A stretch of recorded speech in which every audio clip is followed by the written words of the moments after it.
অজানা তথ্য চ্যানেলে আপনাদের স্বাগত জানাই। আজ আমরা ভুটান ভ্রমণের বিভিন্ন তথ্য আপনাদের কাছে বিস্তারিতভাবে উপস্থাপন করব। তার আগে আপনারা ভুটান ভ্রমণে কোথায় কতদিন থাকবেন তার একটা অ্যাপ্রক্স চার্ট আপনাদের দিয়েছি, যাতে আপনাদের প্ল্যান করতে সুবিধা হয়। আপনারা কোথায় কতদিন থাকবেন এবং মোটামুটি কদিন আপনাদের সময় লাগতে পারে এই ভুটান ভ্রমণের জন্য। কিভাবে যাবেন, কোথায় কতদিন থাকবেন, কোথায় কোথায় ঘুরবেন, ঘোরার আদর্শ সময় কখন, এই সব বিষয়ে বিস্তারিত আমরা এই পর্বে আলোচনা করব। তার আগে আপনাদের কাছে অনুরোধ, আপনারা যারা এখনও পর্যন্ত আমার চ্যানেলটি সাবস্ক্রাইব করেননি তারা অনুগ্রহ করে নতুন নতুন ভ্রমণ সংক্রান্ত ভিডিও পেতে এক্ষুনি চ্যানেলটি সাবস্ক্রাইব করুন আর পাশে থাকা বেল আইকনটি প্রেস করুন।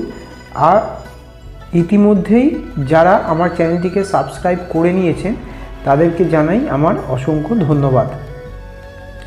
প্রকৃতির অতি সুন্দর রূপ নিয়ে সবুজ পাহাড়ের অপরূপ হাতছানি দিচ্ছে হিমালয়ের মানসকন্যা আমাদের প্রতিবেশী দেশ ভুটান।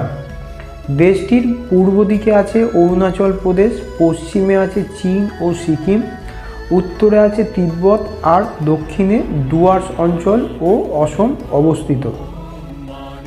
এইবার ভুটান সম্বন্ধে কিছু গুরুত্বপূর্ণ তথ্য আমরা জেনে নিই।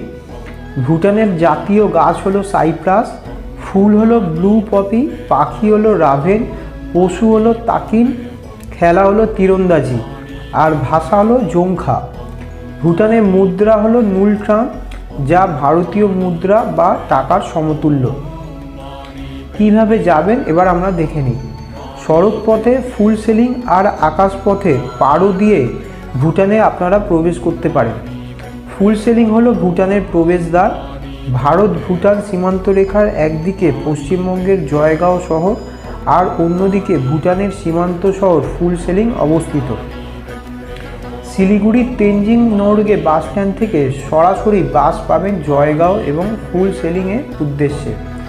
এছাড়া ধর্মতলা সরকারি বাস স্ট্যান্ড থেকে এবং দক্ষিণবঙ্গ পরিবহন সংস্থার বাস চলে এই জয়গাঁওয়ের উদ্দেশ্যে। যারা ট্রেনে যেতে চান তারা শিয়ালদা বা হাওড়া থেকে হাসিমারা আসতে পারেন। এখান থেকে জয়গাঁও মাত্র 18 কিলোমিটার। আমরা এই ট্রেনেই গেছিলাম। আমরা শিয়ালদা থেকে হাসিমারা হয়ে আমরা জয়গাঁও গেছিলাম। কলকাতা থেকে যারা বিমানে আসতে চান তারা ধ্রুব এয়ারের বিমানে দমদম বিমানবন্দর থেকে পাড়ো আসতে পারেন। এই পাড়োই হলো ভুটানের একমাত্র বিমানবন্দর। আপনারা যে এই প্রবেশদ্বারটা দেখছেন এটাই হলো ভুটানের প্রবেশদ্বার। এর একদিকে হচ্ছে আমাদের পশ্চিমবঙ্গের জলপাইগুড়ি জেলার অন্তর্গত জয়গাঁও এবং অপর দিকে হলো ভুটানের শহর ফুল সেলিং। এর পাশ দিয়ে একটা রাস্তা আছে, আপনারা দেখতে পাচ্ছেন। ওই রাস্তা দিয়েই আপনারা অনায়াসে ভুটানে প্রবেশ করতে পারেন। সেরকম কোনো চেকিং এখানে হয় না, আপনারা অনায়াসেই যাতায়াত করতে পারেন, কিন্তু বেশি দূর পর্যন্ত আপনারা যাতায়াত করতে পারবেন না।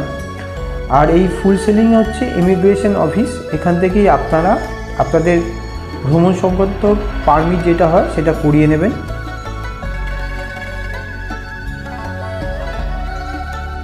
আসুন দেখে নিই এবার আপনারা কোথায় থাকবেন।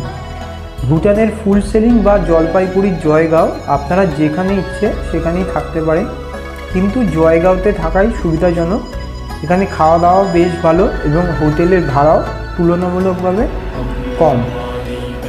ফুল সেলিংয়ে ঘোরার তেমন কিছু নেই। এখানে ফুল সেলিং ইমিগ্রেশন অফিসে গিয়ে পারমিট করিয়ে নেবেন। আর ভুটান পর্যটনের কিছু গুরুত্বপূর্ণ ঠিকানা আমি ডেসক্রিপশানে দিয়ে দেবো, ওখান থেকে আপনারা দেখে নিতে পারেন। আমরা ভুটান ভ্রমণ শুরু করব থিম্পু দিয়ে। ভুটানের রাজধানী হলো থিম্পু। 1961 সালে পুনাখা থেকে রাজধানী স্থানান্তরিত করা হয় এই থিম্পুতে। কিভাবে যাবেন আপনারা এই থিম্পুতে? সড়ক পথে যারা আসবেন তারা ফুল সেলিং থেকে বাস, প্রাইভেট বাস বা প্রাইভেট গাড়িতে থিম্পু আসতে পারেন। আমরা ফুল সেলিং থেকে একটি গাড়ি বুক করে নিয়েছিলাম। এই গাড়ি করেই আমাদের পাড়ো, থিম্পু এবং থিমপুর যেগুলো সাইট সিন হয়, পারোর যেগুলো সাইট সিন হয়, এগুলো আমাদেরকে পুরো করিয়ে দিয়েছিল এবং শেষে আমাদের এই আবার ফুল সিলিংয়ে নিয়ে এসে আমাদের ড্রপ করেছিল। তো ড্রাইভারের ব্যবহার যথেষ্ট ভালো, খুবই ভালো, অমায়িক ব্যবহার, খুব ভালো গাড়ি চালান, খুব ভালো সৎ লোক। আমি ডেসক্রিপশান বক্সে ওনার নাম্বার এবং ফোন নাম্বার দিয়ে দেবো। আপনারা যদি মনে করেন তো আপনারা ওনার সাথে যোগাযোগ করতে পারেন। অমায়িক ব্যবহার আপনাদের মুগ্ধ করবে, এইটুকুনি বলতে পারি। বিমানবন্দরে যদি পথে যদি আপনারা কেউ আসতে চান, তাহলে ভুটানের একমাত্র বিমানবন্দর হলো পারো।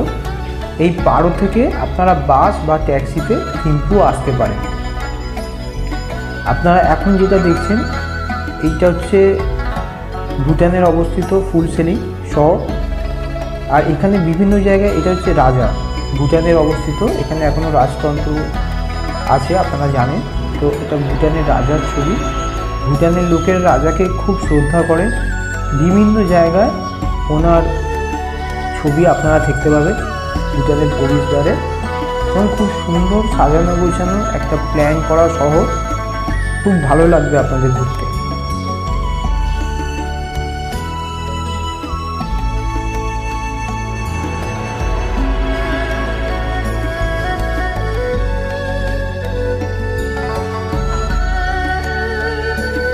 এটা হলো ভুটানের একটি বিখ্যাত হোটেল ব্রুক।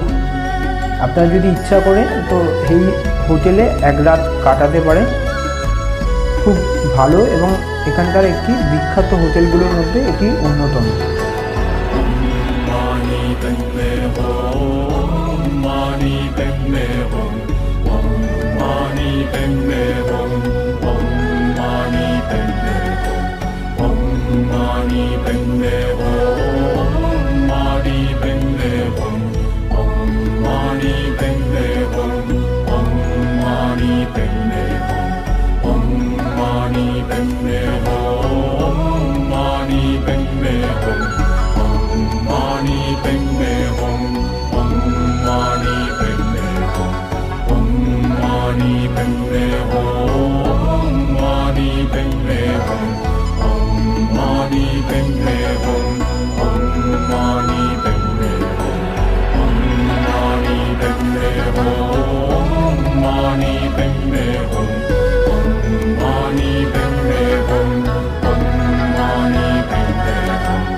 এই যে আপনারা যেটা দেখতে পাচ্ছেন, এই পাশ দিয়ে একটি রাস্তা আছে। এই রাস্তা দিয়ে আপনারা অনায়াসেই ভুটানে প্রবেশ করতে পারেন। মানে জলপাইগুড়ি জয়গাঁও শহর থেকে ভুটানের ফুল সিলিংয়ে আপনারা অনায়াসেই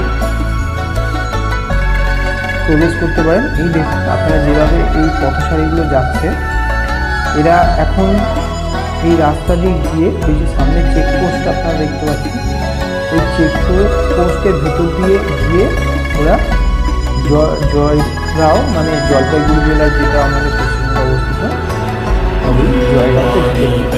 এখানে চেকিংয়ের সেরকম কোনো ব্যবস্থা নেই।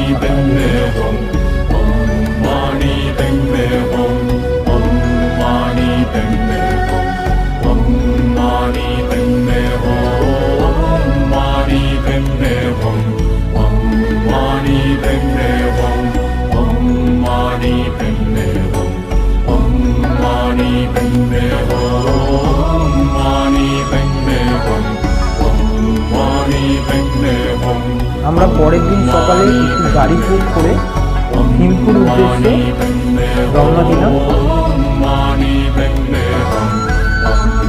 রাস্তা যেতে আমাদের এই পথ নির্দেশনাগুলি করেছিল।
আমরা এখন থিম্পুর পথে আছি, গাড়ি করে থিম্পুর উদ্দেশ্যে রওনা দিয়েছি। খুবই প্রাকৃতিক সৌন্দর্যে ভরা, আপনারা অনুভব করবেন।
এক্ষেত্রে থিম্পু সম্বন্ধে আপনাদের কিছু তথ্য দিয়ে রাখি। থিম্পু প্রধান রাস্তা তঞ্জিং নর্গে লামের দুই ধারে প্রচুর আপনাদের হোটেল আছে। এখানে আপনারা আপনাদের সাধ্যমতো হোটেল দেখে আপনারা এখানে হোটেল বুক করে নিতে পারেন। এবং সবথেকে বড় কথা হলো আপনারা থিম্পুতে কোথায় কোথায় ঘুরবেন। থিম্পুতে প্রচুর ট্যাক্সি আছে বা আপনার পার্সোনাল গাড়ি নিয়েও থিম্পু শহর থেকে ঘুরে নিতে পারেন। আর আমি যেটা বললাম, আপনারা যদি মনে করেন তাহলে ফুল সেলিং থেকে একটি গাড়ি বুক করে নিতে পারেন। এই গাড়ি করেই আপনারা পুরো ভুটান সফরটাকে ঘুরতে পারেন। আপনাদের যেটা ভালো মনে হয় সেইভাবে আপনারা এটাকে প্ল্যান করে নেবেন। আসুন দেখে নিই থিম্পুতে কী কী ঘোরার জায়গা আছে। প্রথম হলো ন্যাশনাল মেমোরিয়াল চোরতেন, দ্বিতীয় হলো সিটি ভিউ পয়েন্ট, তৃতীয় হলো তাসি চোতেং বা জং। এই জং কথার অর্থ হলো গুম্ফা সহ দুর্গ। এই জংই হলো ভুটানে দেখার মেন আকর্ষণ। তারপর চতুর্থ নম্বরে আছে জাতীয় গ্রন্থাগার, পঞ্চম নম্বরে আছে জাতীয় মিউজিয়াম, এরপর আছে হ্যান্ডিক্রাফট এম্পোরিয়াম, তারপর আছে সিমতোফা জং, তারপর আছে উইকেন্ড মার্কেট। এই জিনিসগুলো আপনাদের থিম্পুতে আপনারা দেখে নেবেন। যদি কোনো গাড়ি বুক করেন ওনাদের বলে দেবেন, ওনারা আপনাদের ঠিক করে এগুলোকে দেখিয়ে দেবেন। এখন আমরা ভুটানের পথেই আছি। দেখুন কি সুন্দর সাজানো শহর এবং কি সুন্দর রাস্তা।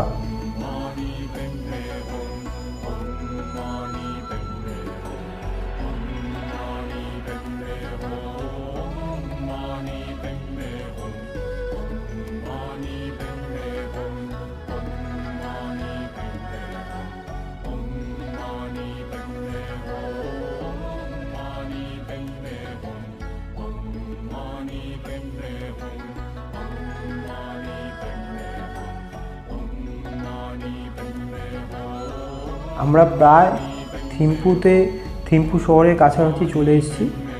আর কিছুক্ষণের মধ্যেই আমরা থিম্পুতে প্রবেশ করব। এই দেখুন, এটাই হলো থিম্পুর প্রবেশদ্বার। Welcome to Thimphu city. এই তরুণের ভেতর দিয়ে গিয়েই আমরা থিম্পুতে প্রবেশ করে গেলাম। এটাই হলো ভুটানের রাজধানী। খুব সুন্দর সাজানো গোছানো শহর। আর বাড়িগুলো দেখবেন অনেকটা একই স্টাইলে তৈরি, মানে এদের যে কাঠের যে কারুকার্য, এটা মোটামুটি সব বাড়িতে আপনারা লক্ষ্য করবেন। আমরা এখন থিম্পুতে ঢুকে পড়েছি।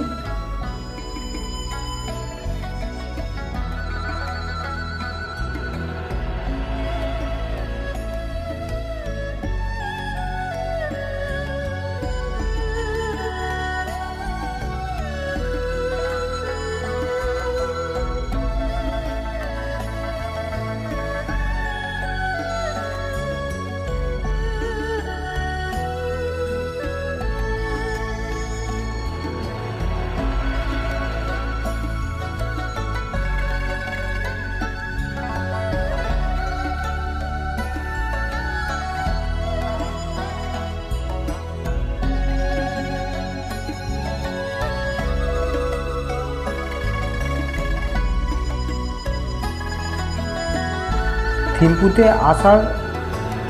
যাবার পথে একটা ছোট চিড়িয়াখানার মতো পড়ে। ড্রাইভার যিনি আমাদের ছিলেন উনি আমাদের এটা দেখিয়েছিলেন গাড়ি থেকে নামিয়ে। তো এখানে বেশ কিছু ক্রোকোডাইল আছে, মানে কুমির, বেশ বড় আকৃতি। তো আমরা কিছু এখানে সময় কাটিয়েছিলাম, সেই ছবিগুলোই আপনাদের দেখাচ্ছি। এটা আপনি আপনাদের ড্রাইভারকে বলে রাখবেন।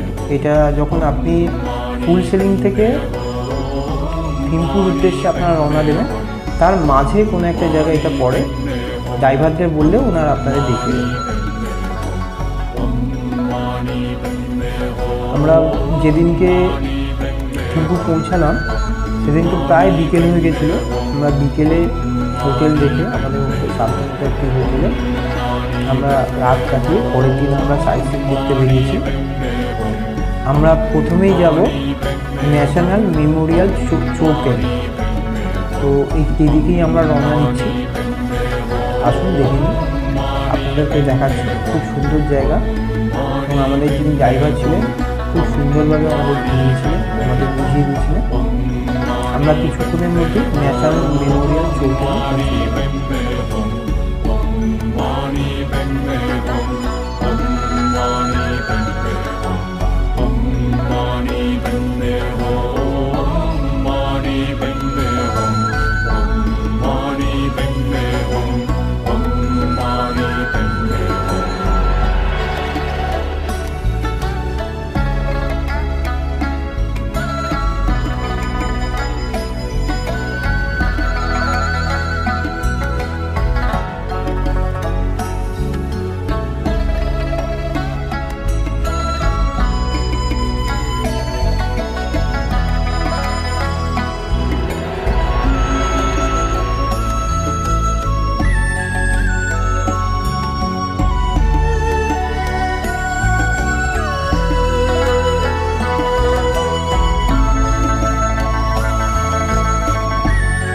দেখুন আমরা পৌঁছে গেছি। এটাই হলো ন্যাশনাল মেমোরিয়াল চৌধুরী। এখানে খুব সুন্দর একটি মন্দির আছে, বৌদ্ধ মন্দির। এখানে খুব সুন্দর লাগবে, আপনার জায়গাটা আমরা ঘুরে দেখাচ্ছি, খুব ভালো লাগবে এবং আপনারা খুব ভালোভাবে এটাকে উপভোগ করবেন।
এই ন্যাশনাল মেমোরিয়াল চৌধুরী দেখে এবার আমরা উদ্দেশ্য সিটি ভিউ পয়েন্টের দিকে এগোচ্ছি।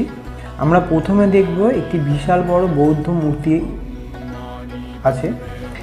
এটা আপনি এতটাই বড় এবং এমন জায়গা, ওই যে আপনি দেখতে পাচ্ছেন দূরে, এটা এতটাই বড় এবং এমন জায়গায় অবস্থিত, আপনি ভুটানের থিম্পুতে যেখানেই থাকবেন, ঠিক আছে, থিম্পুর যে কোনো জায়গা থেকে আপনি ওনাকে দেখতে পাবেন। বিশাল আকৃতির এবং খুবই কারুকার্য করে তৈরি করা হয়েছে, আপনি দেখলেই বুঝতে পারবেন। আসুন আমরা দেখে নিই।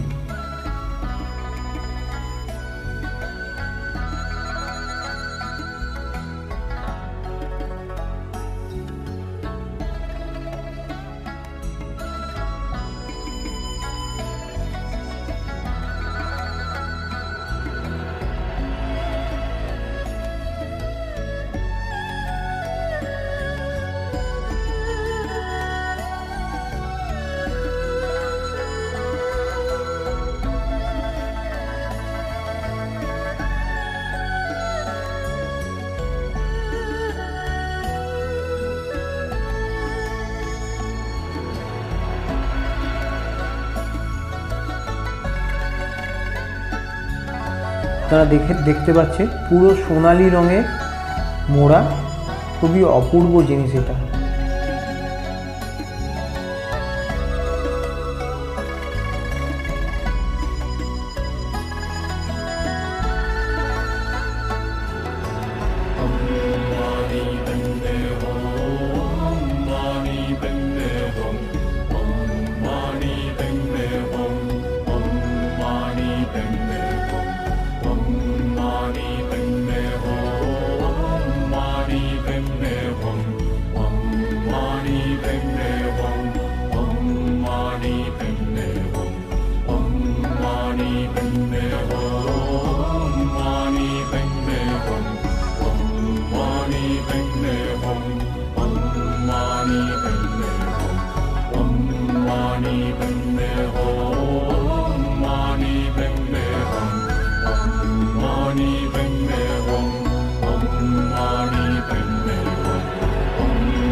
এখন আপনারা যে জায়গাটা দেখছেন এটা হচ্ছে সিটি ভিউ পয়েন্ট।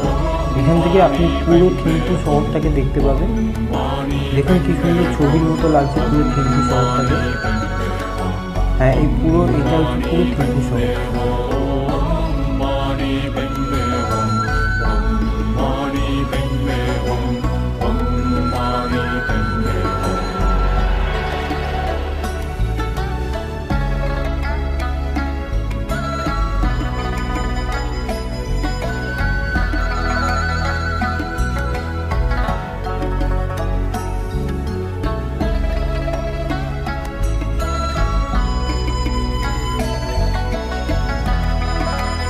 এরপর আমরা গিয়েছিলাম একটি, এই যে এটা আপনি যেটা দেখছেন এটা হচ্ছে ভুটানের জাতীয় পশু তাকিন, মানে এটা হচ্ছে ছাগল আর গরু, এই দুটোকে ব্রিড করে পশুটির জন্ম তৈরি করা হয়েছে। তো এটাই হলো ভুটানের জাতীয় পশু। আপনারা এখন যেটা দেখছেন এটা হচ্ছে পুনাখা জং। পরের দিন আমরা একটি গাড়ি বুক করে ঘুরে এসেছিলাম পুনাখা। এটি হলো ভুটানের অতীতের রাজধানী।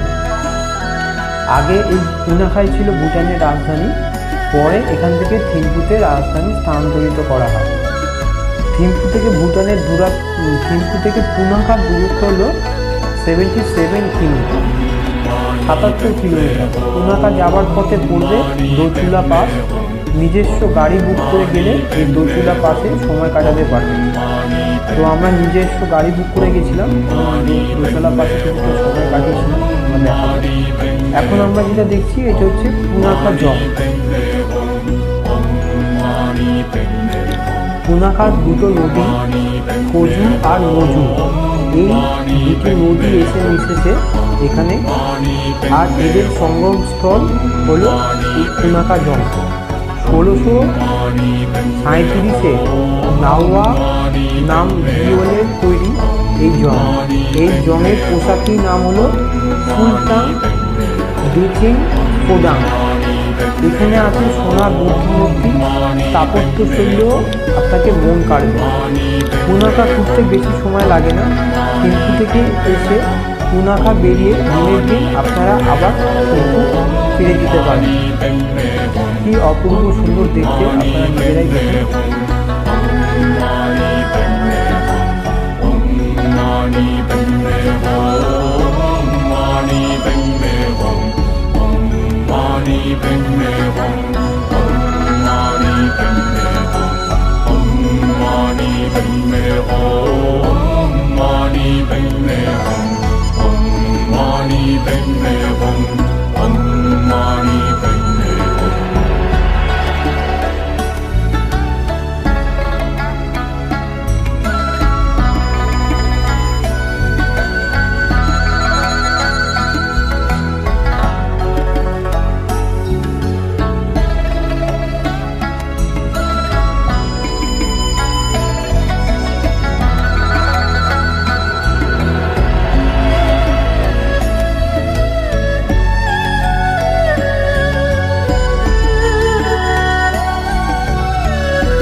আমরা থিম্পুতে এই হোটেলে ছিলাম, এটা আমাদের হোটেল। পরের দিন সকালে আমরা পারোর দিকে রওনা হচ্ছি, সেই সময় ছবি তোলা এটা।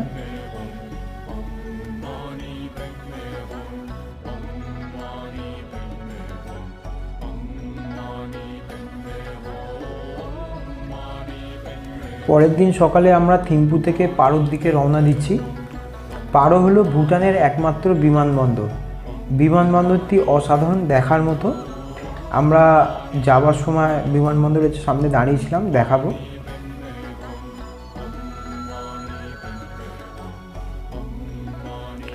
পারো সম্বন্ধে কিছু বিস্তারিত তথ্য আপনি জানিয়ে রাখি।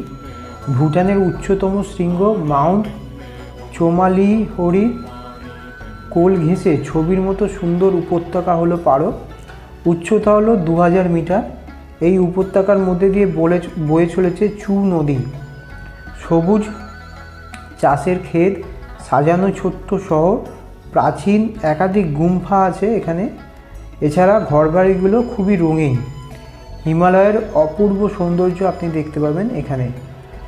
এই দেখুন, আমরা যে পথ দিয়ে গিয়েছিলাম সেই পথ দিয়েই, এটা হচ্ছে তরুণ, এই পথ দিয়ে আমরা পারোর উদ্দেশ্যে রওনা দেব। পথে যেতে যেতে পারো এয়ারপোর্ট আসবে। আমরা এয়ারপোর্টের সামনে কিছুক্ষণ দাঁড়িয়েছিলাম, আপনাদের সেই দৃশ্য দেখাবো।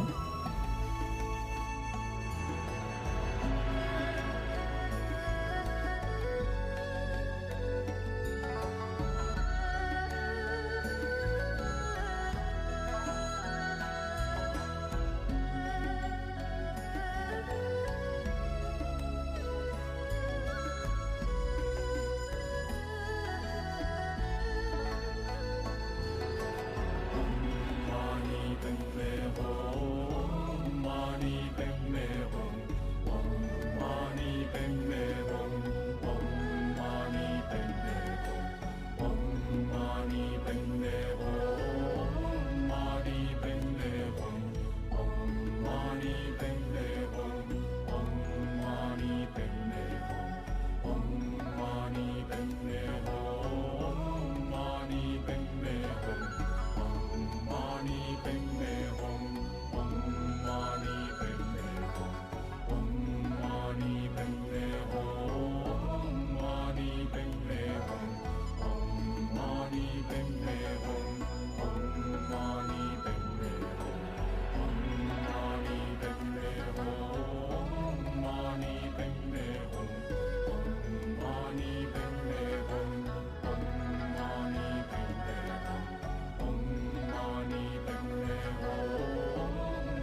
এটাই হলো সেই পারো বিমানবন্দর। আমরা উপর থেকে এটা দেখছি। আমরা যখন থিম্পু থেকে পারোর দিকে যাচ্ছিলাম, যেতে যেতে রাস্তা থেকে এটা ওপর, পাহাড়ের ওপর থেকে আপনি নিচে এই বিমানবন্দরটাকে দেখতে পাবেন। খুবই সুন্দর, খুবই সুন্দর দেখতে লাগবে। এবং আমাদের সৌভাগ্য বলতে পারেন, সেই সময় একটি প্লেন টেক ওভার করছিল, আমরা সেটাকেও শ্যুট করেছি। আসুন আপনারা দেখে নিন।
পারো বিমানবন্দর দেখে পারো শহরের দিকে রওনা দেব। থিম্পু থেকে পারোর দূরত্ব হলো 55 কিলোমিটার। বাস বা ট্যাক্সির মাধ্যমে আপনারা থিম্পু থেকে পারোতে আসতে পারেন। এ দেখুন আমরা পারো শহরের মধ্যে ঢুকে পড়েছি। খুবই সাজানো গোছানো ছোট্ট জনপদ হলো এই পারো, আপনাদের খুব ভালো লাগবে।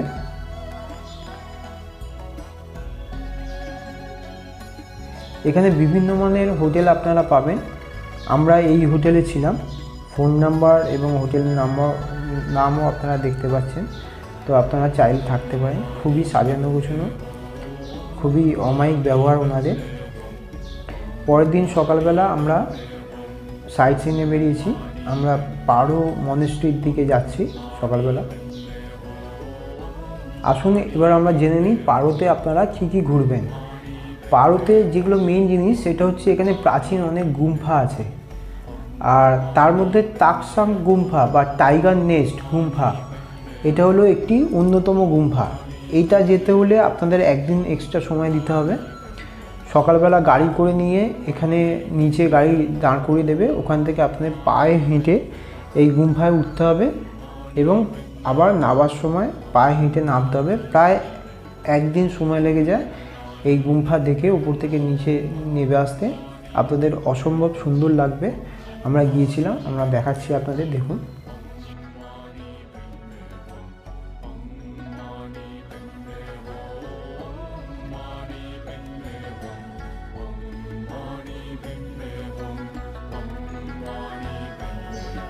এছাড়া পুনাখাতে যে সমস্ত জায়গাগুলো দেখার আছে সেগুলোর মধ্যে হলো সিটি ভিউ পয়েন্ট, ড্রুক গিয়েল জং, কিছু গুম্ফা, রিংপুক জং, তাং জং আর তাকসাং গুম্ফা।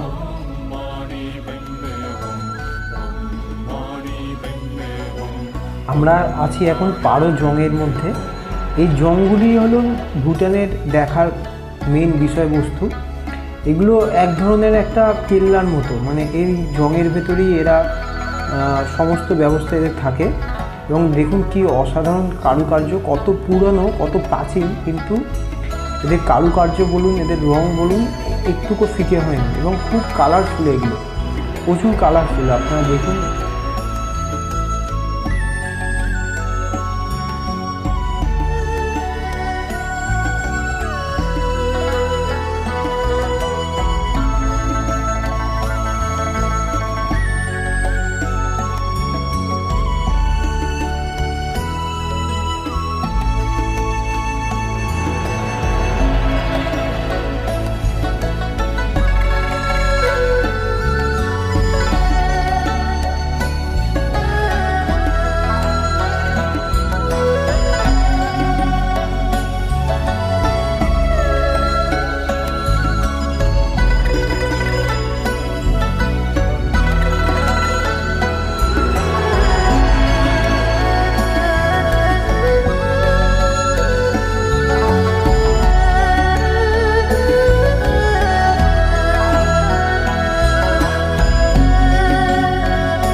বিশাল এলাকা নিয়ে জঙ্গল তৈরি হয় এবং এগুলো শত্রুদের থেকে শহরবাসীকে রক্ষা করার জন্য এখানে দুর্গ বা জং অসাধারণভাবে তৈরি করেছিল। আপনার না নিজে না দেখলে আপনার আমার যতটা পছন্দ হয়েছে দেখাবার ব্যবস্থা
Om Mani Padme Hum.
Padme Hum, Om Mani Padme Hum, Om Mani Padme Hum, Mani Padme Hum, Om Mani Padme Hum, Om Mani Padme Hum, Om Mani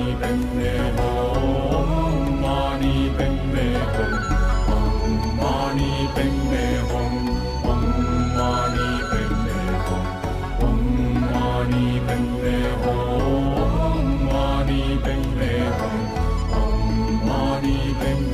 Hum, Mani Padme Hum, Om Mani Padme Hum, Om Mani Padme Hum, Om Mani Padme Hum, Mani Padme Hum, Om Mani Padme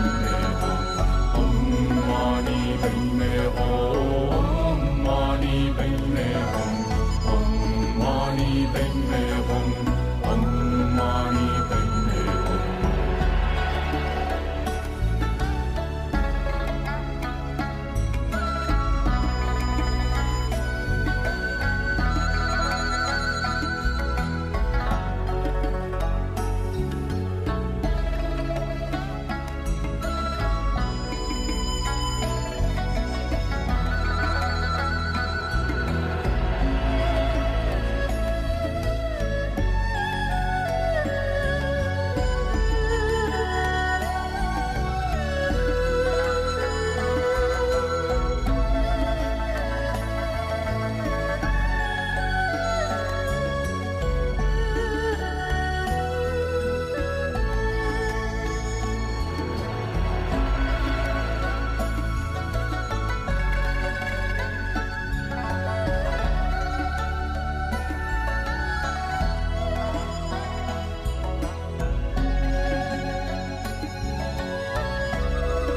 Padme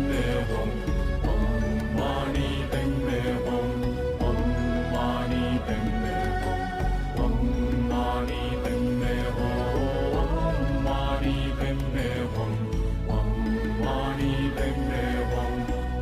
Mani Padme Hum, Mani Padme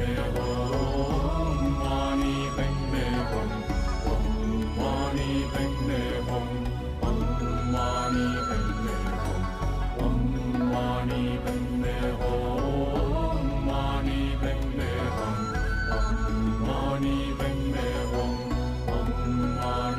Padme Hum, Om Mani Padme Hum, Mani Padme Hum,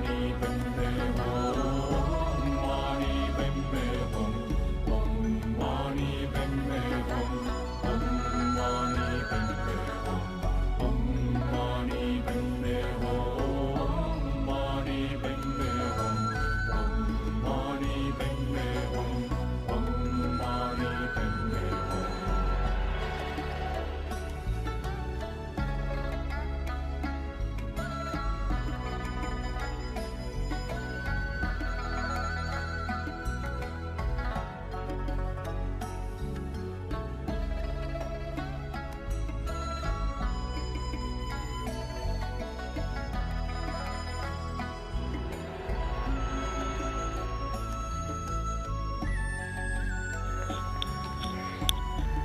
এই হাঁটা পথে আমাদের tiger monastery পথে যেতে হবে। তো আমি এদের সম্বন্ধে একটু বলে রাখি আপনাদের। পাহাড়ের গায়ে পারো শহর থেকে 3000 ফুট উপরে তাকসান মনেস্ট্রি অবস্থিত। কথিতে আছে গুরু রিমপোচে এখানে এসেছিলেন বাঘের পিঠে চেপে, সেই জন্যই এই মনেস্ট্রিকে টাইগার নেস্টও বলা হয়। এই মনেস্ট্রিকে পবিত্র ধর্মীয় স্থান হিসাবে মান্য করা হয়। 1692 সালে নির্মিত এই মনেস্ট্রি 1998 সালে আগুনে পুড়ে যায়, তারপর আবার নতুন করে তৈরি করা হয়। এই মনেস্ট্রিতে যেতে হাঁটতে হবে 4 ঘন্টার মতো, আর এই হাঁটাটি যারা করবেন না তারা ব্রুকডিয়েল জংয়ের পথে যাওয়ার সময়ও এই মনেস্ট্রি দেখে নিতে পারেন। তবে আপনাদের কাছে আমার অনুরোধ, যদি আপনারা পসিবল হয় হাঁটাটি করার অভ্যেস থাকে, তাহলে অবশ্যই একবার হেঁটে পথে এই মনেস্ট্রিটা আপনারা দেখবেন। অপূর্ব সুন্দর এবং আপনাদের মুগ্ধ করবে। এরকম সিঁড়ি করা আছে, আপনারা দেখতে পাচ্ছেন কি অপূর্ব দৃশ্য।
এটাই হচ্ছে সেই মনেস্ট্রি, টাইগার নেস্ট মনেস্ট্রি। পাহাড়ের কোলে কিভাবে অবস্থিত আপনি দেখুন, একদম পাহাড় ঘেঁষে।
এটা পারো শহর, পারো শহরের মধ্যে দিয়ে আমরা যাচ্ছি।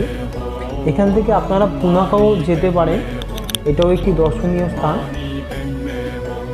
খোচু আর মোচু নদীর সঙ্গমস্থানে ভুটানের রাজধানী পুনাখা, এটা আগে ছিল ভুটানের রাজধানী পুনাখা। 4,420 ফুট উচ্চতায় পুনাখা বর্তমান একটি ছোট শহর। শহরের 2 কিলোমিটার দূরে বিশাল পুনাখা জং আছে। এখনও পুনাখা শীতের রাজধানী হলো এই পুনাখা। তো আমরা পুনাখা যাইনি, আমরা পারো ঘুরেই আমরা পারো থেকে আমরা আবার ফুলসেলিংয়ের দিকে রওনা হয়েছিলাম, ফুলসেলিং হয়ে আমরা ফিরে এসেছিলাম। তো আপনারা যারা যেতে চান তারা পুনাখাও ঘুরে আসতে পারেন। আমরা এখন পারো সাইট সিন করছি, পারো সাইট সিন করে আমরা এবার ফুলসেলিংয়ের উদ্দেশ্যে চলে আসবো। ফুলসেলিংয়ে এসে ওখান থেকে আমরা আবার যথারীতি শিয়ালদা ট্রেন ধরে আমরা শিয়ালদা ফিরে আসবো।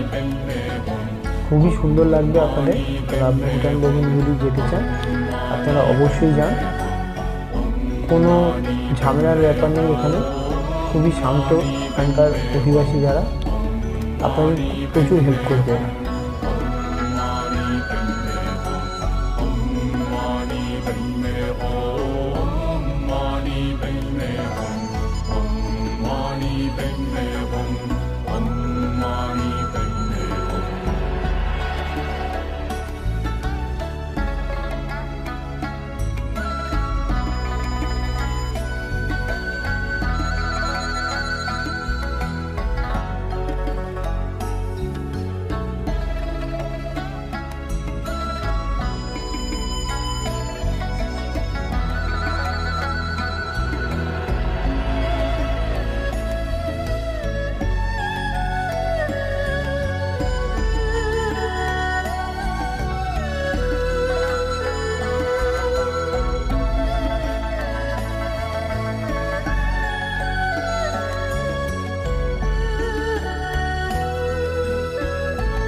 এখন আমরা পারো থেকে